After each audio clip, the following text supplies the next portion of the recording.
In a Bengali family, when a daughter was born, after 5 sons, the parents, out of their lavish love, named her Nirupama, the inimitable one. Such an attractive name had never been heard in the family before. Usually names of gods and deities, such as Ganesh, Kartik, Parvati, were used. The family was now considering Nirupama's marriage. Her father Ramsunder Mitra went around looking for a suitable groom but could hardly find one to his own liking. At last, he found out the only son of a lofty Rai Bahadur. The ancestral wealth of this Rai Bahadur had dwindled considerably, but still the family was aristocratic. The groom's family asked for a dowry of 10,000 rupees and many extra gifts. Ramsunder agreed without a thought. He couldn't let such a groom slip through his fingers. But in no way could he raise all the money. Even after pawning, selling and exhausting every other means, there was deficit of 6,000 to 7,000 rupees. In the meantime, the day of the wedding was drawing near. The wedding day finally arrived. Someone had agreed to lend the rest of the amount at an exorbitant rate of interest. But he failed to show up on the appointed day. A furious row broke out at the wedding assembly. Ramsunder humbly begged to the Rai Bahadur, "Let the auspicious ceremony take place, I will definitely pay off the debt." The Rai Bahadur replied, the groom could not be brought to the assembly until the amount was paid in full. The women of the house began wailing at this dreadful incident. The root cause of the misfortune sat mutely in her silk wedding sari and ornaments, her forehead anointed with sandal paste. It was not that she was harboring much love or respect for her prospective in-laws. Meanwhile, the situation turned favorable.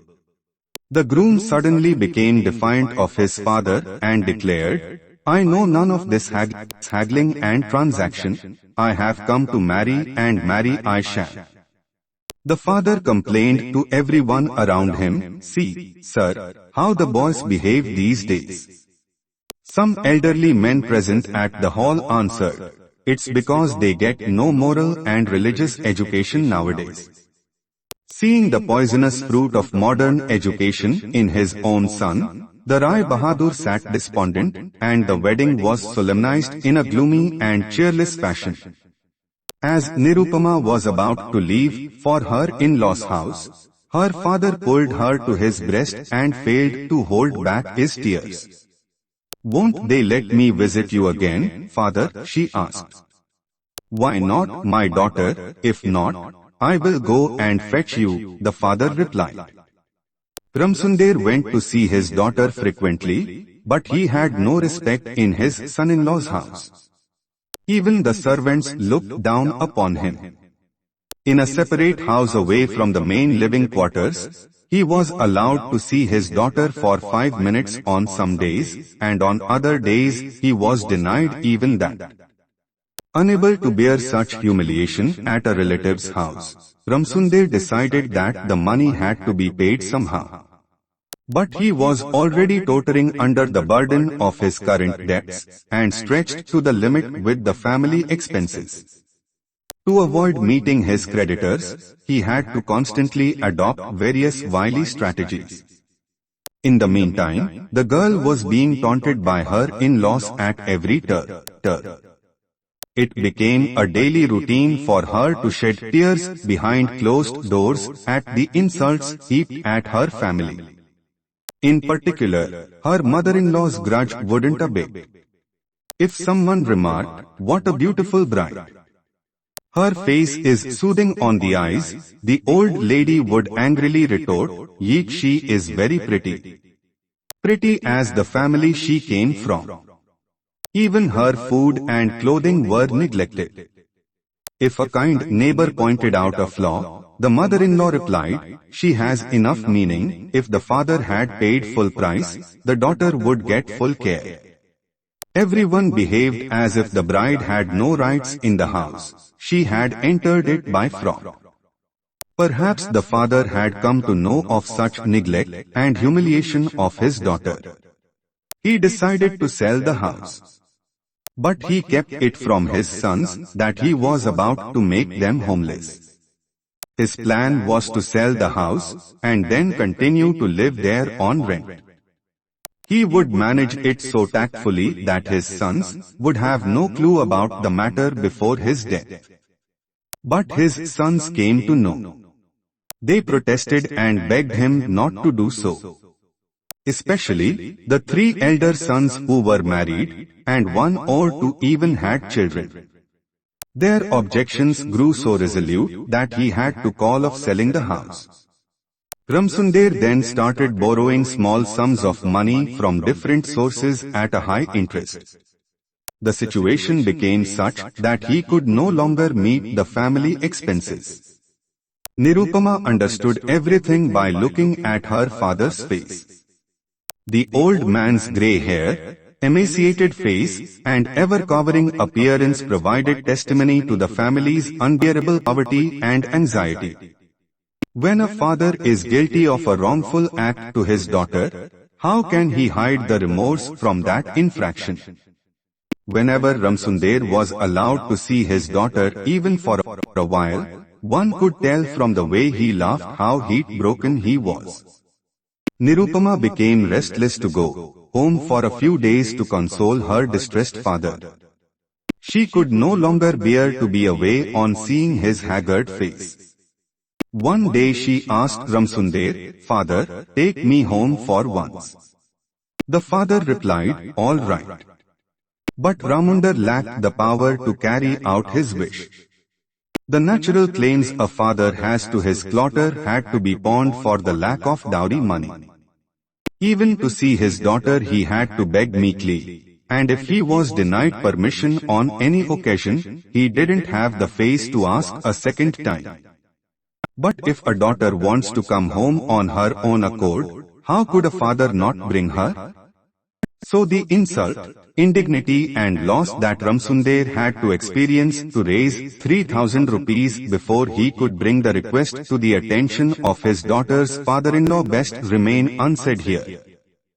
Wrapping the banknotes in a handkerchief and tying it at a corner of his shawl, Ramsunder went and sat beside the man. He began calmly, with a smile, by first narrating the local news. There was a spectacular burglary at Hare Krishna's house. He recounted the full details of it, comparing the intelligence and temperament of the 2 brothers, Nabin Madhab and Radha Madhab. He sang praises of Radha Madhab and condemned Nabin Madhab. He gave a fantastic account of a new disease in town, and then, finally, putting the tobacco pipe down, he said as if in a course of conversation, "Oh, yes, my brother, I still have some money owing for sure. I remember it every day and ask myself to bring some as I come to visit you, but somehow it slips my mind. Besides, I have grown old, my friend." After such a long preamble, he took out the 3 notes with seeming unconcern and aloofness, but which were actually like 3 of his ribs. Seeing only 3,000 rupees, the Rai Bahadur burst out in a raucous laughter and said, "Let it be, I won't need that." Citing a conventional Bengali phrase, he said he didn't want to make his hand reek for no reason. After this incident, no father can ask to bring his daughter home, but Ramsunder thought such propriety didn't suit him. After sitting in a mortifying silence for a long while, he finally brought up the matter in a low voice. The Rai Bahadur replied, "Not now," and gave no reason. He then left the place on the pretext of work. Ramsunder lost the courage to face his daughter, and tying the notes in trembling hands at a corner of his shawl he returned home. He took a vow that until he could pay up all the money and lay claims on his daughter confidently, he wouldn't return to the Rai Bahadur's house. Days and weeks passed. Nirupama sent messenger after messenger but received no sight of her father. Finally, hurt, she stopped sending emissaries, which stung Ramsundar, but still he didn't go to visit her. The month of Ashwin, sixth month of the Bengali calendar came. Ramsundar said, I must bring my daughter home during this puja festival or else and made a dreadful vow. On the fifth or sixth day of the puja festival, Ramsundar once again tied a few knots at the edge of his shawl and prepared to go out. His 5-year-old grandson came and asked, Grandfather, are you going out to buy a cart for me? For a long time, the boy had been having the fancy to ride in a pushcart, but Ramsundar found no means to meet that wish. Then a 6-year-old granddaughter came and complained tearfully that she had no decent dress for visiting friends this festive season. Ramsundar knew that well and had brooded over it intensely while smoking his hookah. He had sighed many times thinking over how the women of his household would have to attend the puja invitation at the Rai Bahadur's house wearing their little jewelry like paupers asking for favor, but such thoughts had done him no good except to make the marks of his age on the forehead deeper. With the cries of his poverty-stricken household in his ears, the old man stepped into the Rai Bahadur's house. Today there was no hesitation in him, no diffidence and timidity in greeting the servants and the security guards like in the past. He was told that the Rai Bahadur had gone out and he would have to wait for some time. But unable to hold back his excitement, Ramsundar went in to meet his daughter. Tears rolled down his face in uncontrollable joy. Both father and daughter cried, unable to speak for a while. Then Ramsundar said, I am taking you home this time, my daughter. There are no obstacles now. At this time, Ramsundar's eldest son Har Mohan barged in the room with his 2 little sons. He cried, Father, have you decided to ruin us utterly? Suddenly turning furious, Ramsundar yelled, Am I to condemn myself to hell for your sakes? Won't you let me do what is right? Ramsundar had already sold the house. He had taken every measure so that his sons wouldn't find out about the sale, but noticing that they still had found out, he became upset and angry. His grandson clutched round his knees tightly, looked up, and asked, Grandfather, won't you buy me that cart? When he got no reply from the stooping Ramsundar, the body went up to Nirupama and asked, Auntie, will you buy me a cart? Nirupama figured out the whole situation. Father, she said, if you give one more coin to my father-in-law, you won't see your daughter again, I swear. Ramsundar replied, Shame, daughter, never say such a thing. Besides, if I fail to pay the money, it brings dishonor on me and on you too. Nirupama said, it is humiliating only if you pay the money. Does your daughter have no dignity? Am I only a bag of money? So long as there is money I have value. No, father, don't insult me by paying that money. Besides, my husband doesn't want it. Then they won't let you visit us, my child, said Ramsundar. What can you do if they don't? You also don't try to take me, Nirupama replied. Ramsundar took up the shawl in trembling hands, with the money still tied into it, put it back on his shoulder, and again returned home like a thief, avoiding everyone's gaze. But that Ramsundar had brought the money and left without giving it, persuaded by his daughter, did not remain a secret. Some inquisitive, eavesdropping maid informed it to Nirupama's mother-in-law. Hearing it, the old woman's malice crossed all limits. Her in-law's house turned into a bed of arrows for Nirupama. Her husband had left home soon after their marriage to take up a posting of deputy magistrate in another part of the country, and on the pretext that she might be corrupted by contact, her in-laws forbade her from all kinds of interaction with her relatives. At this time, Nirupama fell critically ill. But her mother-in-law could not be fully blamed for it. She was extremely negligent of her own health. She slept the whole chilly autumn nights with her head close to an open door. In winter she remained barely clothed. Her meals were irregular. At times, when the maid forgot to bring her food, she didn't once open her mouth to remind them. The notion that she was living on the mercy of the master and lady as well as the servants and maids of a strange house was becoming deep-seated in her mind.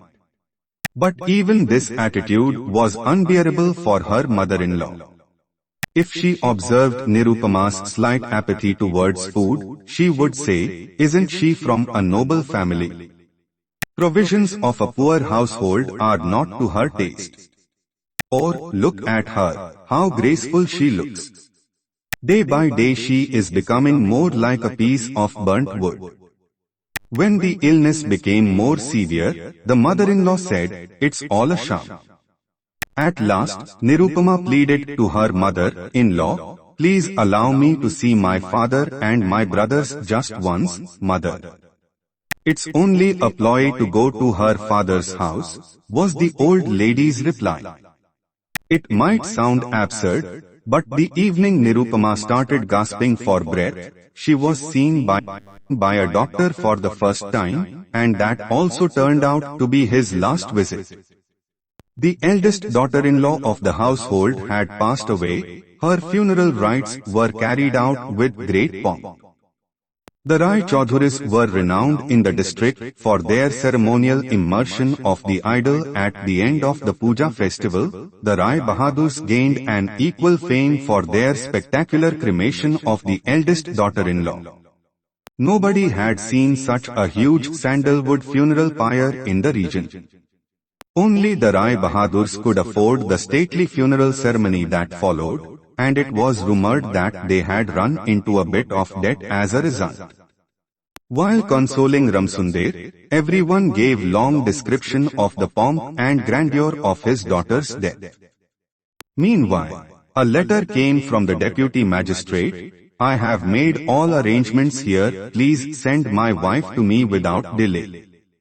Rai Bahadur's wife replied, "My son, we have found another girl for you, so take leave immediately and come home." This time the dowry was set at 20,000 rupees, all in cash.